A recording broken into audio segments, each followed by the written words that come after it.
राधे राधे दोस्तों। और मेरे चैनल XYZ कहानी में आपका एक बार फिर से हार्दिक स्वागत है। और देखिए, इस चैनल पर मैं आपके लिए बहुत ही मनोरंजन से भरपूर कहानियाँ लेकर के आता रहता हूँ।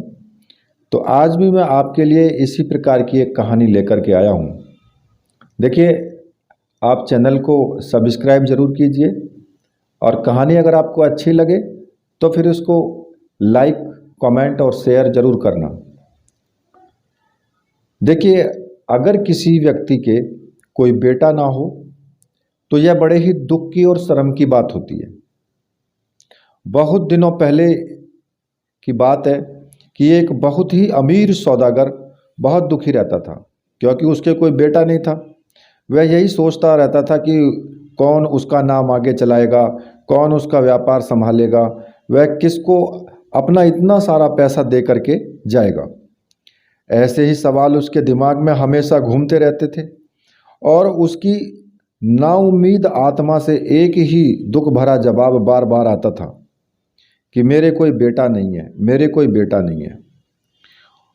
उसने बताए गए समय पर बहुत प्रार्थना की, बहुत दिनों तक उसने उपवास किए, बहुत चीज़ों के उसने दान दिए, पर ऐसा लगता था कि जैसे भगवान की कृपा दृष्टि उसके ऊपर थी ही नहीं। उसके भगवान के बिल्कुल भी कान नहीं खुले। उसको ऐसा लगता था भगवान जो सोचता है वो आदमी के सोचने से मेल नहीं खाता है। भगवान की इच्छा थी कि उसको एक बेटा मिले, सो वो समय आने पर मिले। तो उसके एक छोटा सा बेटा पैदा हुआ। अब सौदागर ने उसका नाम हायबंद उसका नाम रखा। जब वह 5 साल का हो गया तो उसने उसको स्कूल भेजना शुरू कर दिया। वह 10 साल का होने तक वो पढ़ता रहा। एक दिन वह सौदागर अपनी दुकान की खिड़की पर बैठा हुआ था कि उसकी दुकान की खिड़की के सामने 2 लड़के फटे कपड़े पहने जा रहे थे। उसने उनको बुलाया और उनसे पूछा कि वे इतने गरीब क्यों हैं। उन्होंने उनको बताया कि उनके माँ बाप और भाई मर चुके हैं और वो अपने किसी ऐसे दोस्त या रिश्तेदार को नहीं जानते थे जिससे वो कोई सहायता ले सकें, इसलिए वे इस तरह मारे मारे फिर रहे हैं।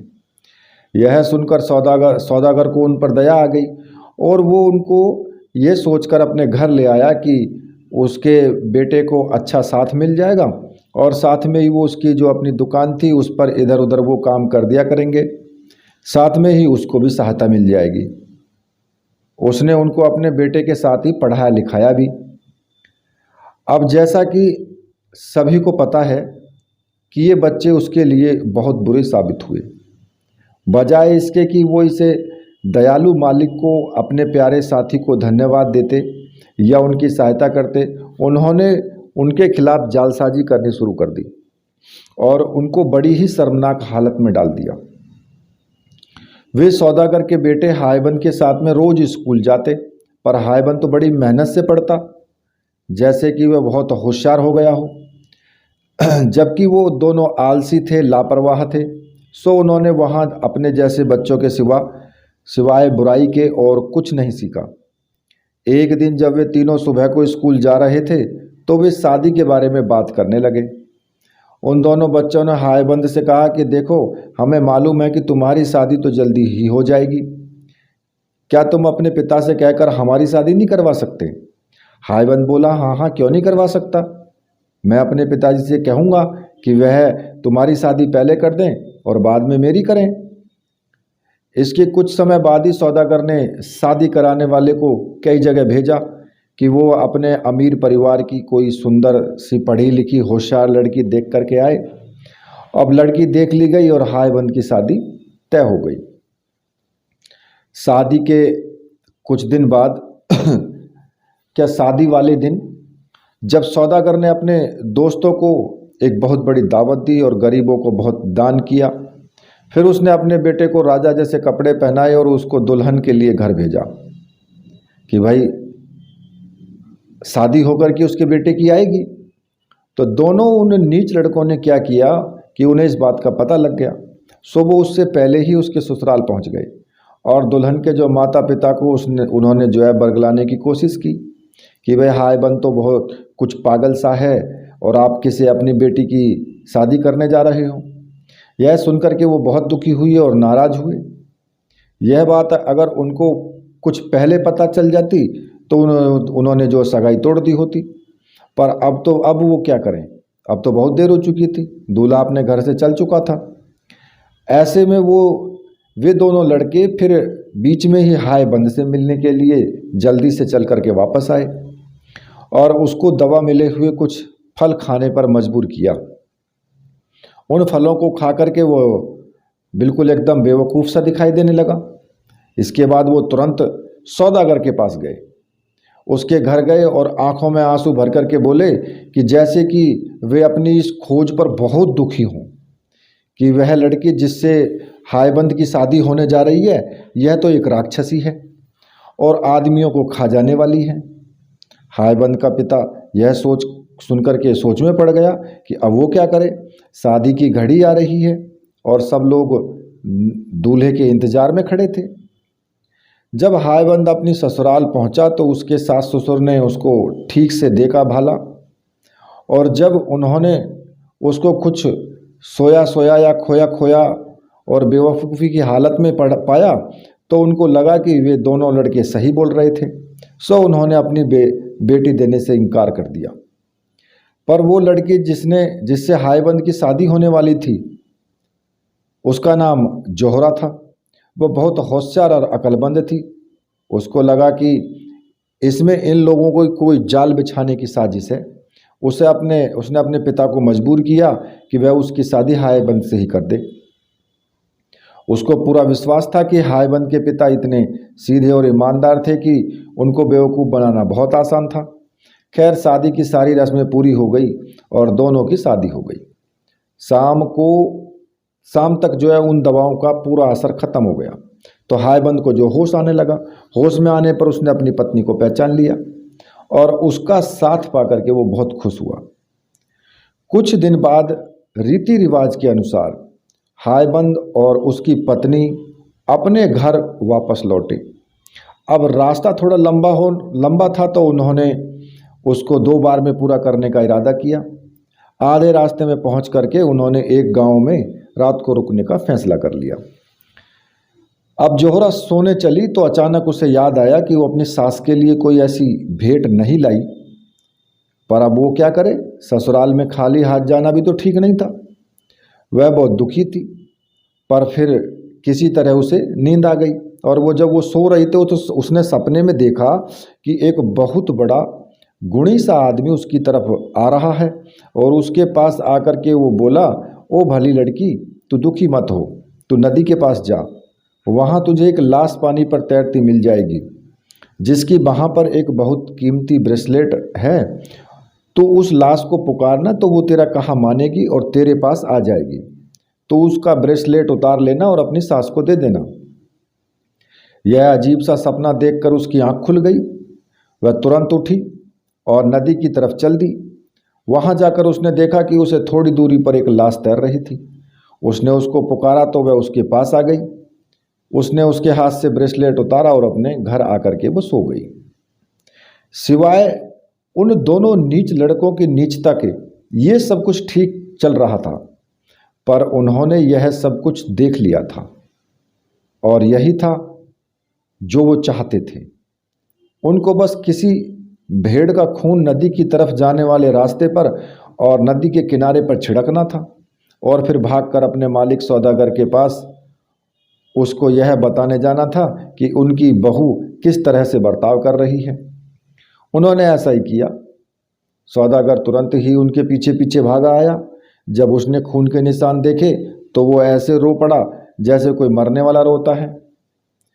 अब सुबह को वह अपने बेटे के पास गया और उसको यह सब बताया जो उसने सुना और देखा, पर उसके बेटे को विश्वास नहीं आया और उसने अपने पिता से जो वो बहुत नाराज़ हो गया। सुबह को पूछने पर दाई ने बताया जो वहाँ पर थी कि आधी रात को करीब उसकी मालकिन जो है कुछ देर के लिए घर के बाहर गई तो थी, लेकिन बाहर गई थी, क्यों गई थी उसको ये कुछ नहीं पता है। अब हायबंद को यह सुनकर के बहुत आश्चर्य हुआ और उसको इस नीच कहानी पर जो है विश्वास करना पड़ा। इसका परिणाम ये हुआ कि वह अपनी पत्नी से अलग अलग सा रहने लगा। सारी बारात दुखी मन से सौदागर के घर वापस आ गई। जौहरा को एक अलग कमरे में रख दिया गया जहां केवल उसकी दाई ही जा सकती थी और कोई नहीं। एक दिन जौहरा की सास ने दरवाजे की झिरी से जौहरा के कमरे में झांक करके देखा तो वहां का दृश्य देख करके वो डर के मारे बेहोश होते होते बची। इसी तरह काफी समय बीत गया। इस बीच हायबंद अपने उन दोनों नीच दोस्तों के साथ पिता के बिजनेस में उनकी सहायता करता रहा। वह अभी भी उन दोनों को अपना दोस्त ही समझता था।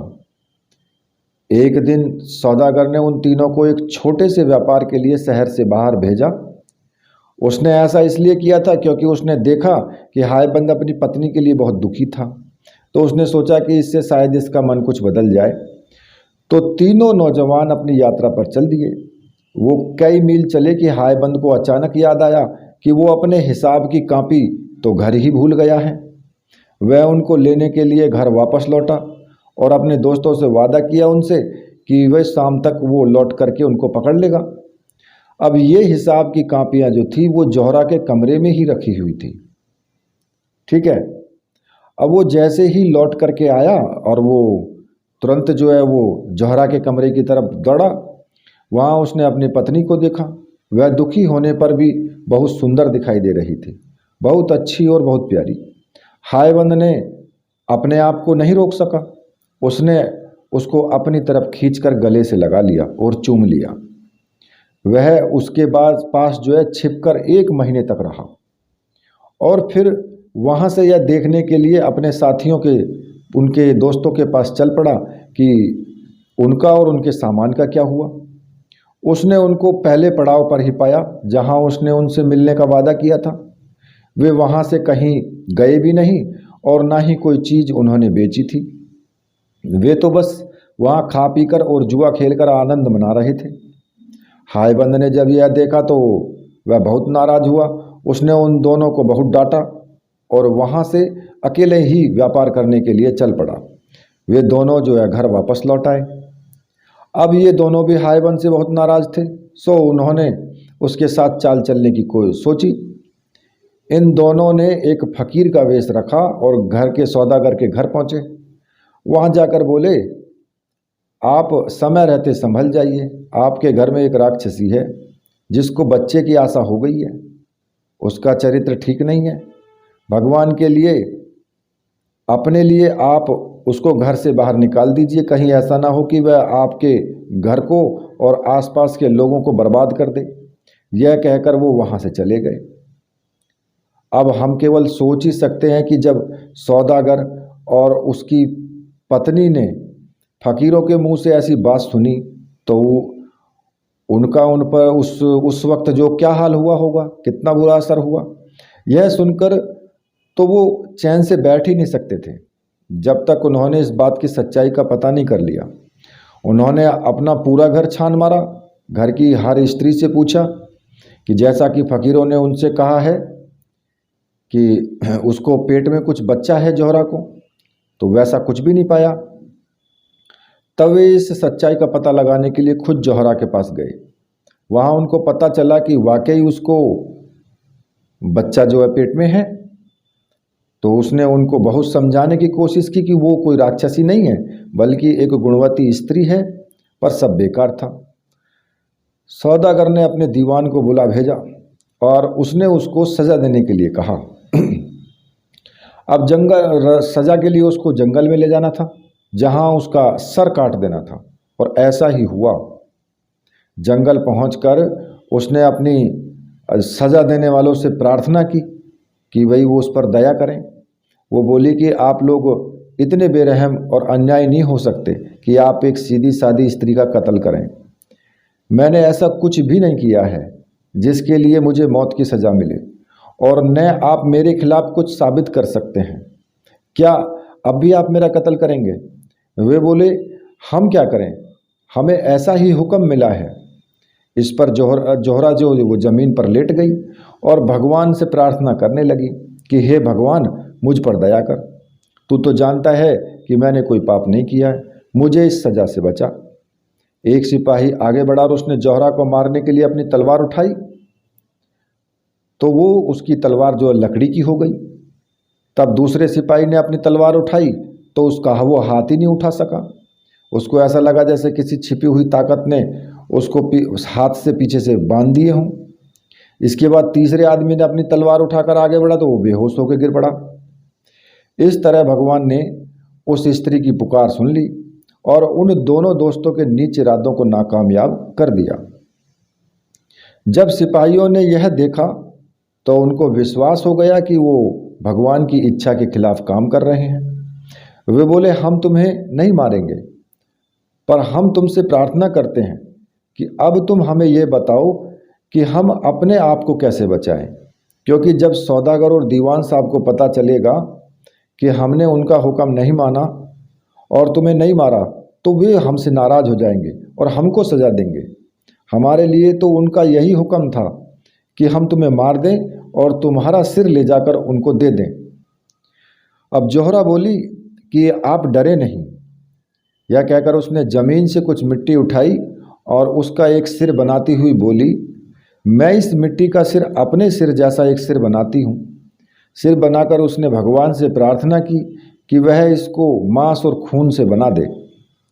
भगवान ने उसकी प्रार्थना सुनी। वह मिट्टी का सिर एक जीते जागते हाड़ मांस का सिर बन गया और उससे खून टपकने लगा। वह सिर उन सिपाहियों को देकर के बोली कि लीजिए, ये सिर ले जा करके आप सौदागर साहब को दे देना। सिपाहियों ने वह सिर लिया और घर वापस लौट आए। सौदागर ने जब देखा तो बहुत खुश हुआ। उसने उस को जो है बाहर बगीचे में टांग दिया उस सिर को। अब जोहरा कुछ दिन तक तो जंगल में ही रहती, वहाँ पर जो फल थे सब्जी थी उन्हीं सभी को खाती रहती। लेकिन कुछ दिन बाद उसने वहाँ से जाने का विचार किया तो उसने एक पेड़ से कहा, और जिस पेड़ के नीचे वो रहती थी, कि अगर हाय बंद तुमसे आकर के पता करे तो उसको बता देना कि उसकी पत्नी कहाँ गई है। फिर वह दूसरे देश चल पड़ी। वहाँ जाकर के वो एक बूढ़ी विधवा स्त्री से मिली और उसी के घर ठहर गई। दिन में वो लकड़ियाँ और कुछ चीज़ें चुनने के लिए जाती और शाम को बाजार में बेच कर आती। रात को वह उस बुढ़िया के घर में सो जाती। समय आने पर उसने एक सुंदर से बेटे को जन्म दिया। अब इत्तेफाक की बात यह हुई कि वहाँ की जो रानी थी उसको भी बच्चा होने वाला था और वो प्रार्थना कर रही थी कि उसके लड़का पैदा हो जाए। लेकिन राजा ने उसको धमकी दी थी कि अगर उसके बेटा नहीं हुआ तो उसे मरवा देगा। इसलिए उस बेचारी को बहुत चिंता सताने लगी। उसने शाही जो दाइयाँ थे उनको बुला करके पूछा कि उसको बेटा होगा कि नहीं, पर सबने मना कर दिया कि नहीं, उसके बेटा नहीं होगा। उन्होंने उसको सलाह दी कि वह कोई हाल का जन्मा हुआ बेटा ले ले, और जो वो सोचती थी कि उसको बेटी होगी तो उसे किसी को दे देना। अब रानी ने उसकी सलाह मान ली और एक नए जन्मे लड़के को ढूंढने के लिए उसने सभी जगह अपने सिपाही भेज दिए। अब उन सिपाहियों में से एक सिपाही उस विधवा के घर भी पहुंचा। उसने वहां पर एक नया जन्मा हुआ बेटा वहां देखा तो उससे रानी के लिए उसे बेचने की प्रार्थना की। अब वो बुढ़िया बहुत लालची थी, सो वो राजी हो गई।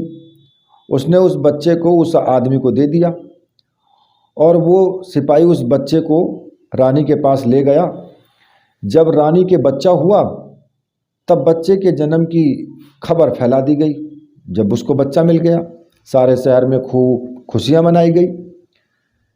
उधर जैसे ही दूत जोहरा के बेटे को लेकर के गया तो बुढ़िया ने कुछ पत्थर इकट्ठे किए। उनमें से एक बड़ा पत्थर वहाँ रख दिया जहाँ जोहरा का बेटा सोता था और बाकी बचे पत्थर एक अलमारी में रख दिए। जब जोहरा वापस लौटी तो उसने उससे कहा कि कोई दैव्य स्त्री वहाँ आई थी और जिसने उन बच्चों को पत्थर में बदल दिया, जैसे कि उसने उसके पहले कई बच्चों को जो है बच्चों के साथ किया था। और उनको साबित करने के लिए उसने अलमारी में रखे हुए वो सारे पत्थर के टुकड़े दिखा दिए जो वहाँ पहले से रखे हुए थे। उसको यह भी बताया कि वो राक्षसी साल भर में एक बार आती है और तुम्हारे बच्चे को भी वो पत्थर का कर गई। अब बेचारी जोहरा तो अपने बच्चे को इस तरह खो जाने से बहुत दुखी हुई और वो बहुत रोती रही। पहले तो उसका पति चला गया और अब उसका बच्चा भी चला गया। वह तो बस अब मरना चाहती थी। यह दुनिया उसके लिए बहुत ही खराब और जीने वाली नहीं थी। अब वो किसके लिए जिए? उसकी जिंदगी दूभर हो गई थी। वह बस दिन में लकड़ी और फल जैसी चीजें इकट्ठा करके लाती और रात को उस नीच बुढ़िया के अजीब से घर में लौट आती, जिसमें उसको बिल्कुल भी आराम नहीं मिलता। इस बीच क्या होता कि उसका बेटा यानी राजकुमार बड़ा होता गया। वो एक बहुत ही चतुर और गुणवान नौजवान था। वह काम करते समय अक्सर वह इस बुढ़िया विधवा के घर के पास से गुजरता था। एक दिन शाम को जब वो बुढ़िया के घर के पास से गुजर रहा था तो उसने जोहरा को देखा और अपना दिन का काम खत्म करके घर लौट रही थी। अब वो उसकी सुंदरता देख करके चकित रह गया। उसने यह भी देखा कि वो कहाँ रहती थी। जब वह महल लौटा तो राजा के पास गया और उसने उस स्त्री से अपनी शादी करने की प्रार्थना की। राजा ने कहा कि वह उसके बारे में सोचेगा। उसने जोहरा को अपने महल में बुलवाया। वह खुद भी उसकी सुंदरता और सीधेपन से जो बहुत प्रभावित हुआ। उसने उससे अपने बेटे के प्यार की बात बताई और उससे पूछा कि क्या वह उससे शादी करना पसंद करेगी। इस पर उसने जवाब दिया कि वह तो पहले से ही शादीशुदा है।